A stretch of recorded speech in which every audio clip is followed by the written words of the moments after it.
జై శ్రీమన్నారాయణ. శ్రీ శ్రీ శ్రీ నల్లపోచమ్మ తల్లి దేవాలయం మేకలబండ లాల్ దర్వాజాలో నిన్న రాత్రి జరిగినటువంటి అద్భుతమైనటువంటి విషయము, అమ్మవారి యొక్క బండారితో పాద దర్శనం ఇవ్వడం జరిగింది.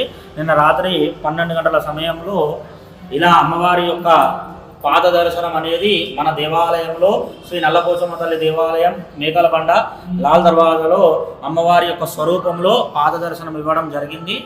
కాబట్టి భక్తులందరికీ కూడా విజ్ఞప్తి, అందరూ వచ్చి సకాలంలో దర్శనం చేసుకోగలరు. స్వామి శరణమయ్యప్ప. శ్రీ నల్లపోచమ్మ మాతాకి జై. శ్రీ నల్లపోచమ్మ మాతాకి జై. శ్రీ నల్లపోచమ్మ మాతాకి జై.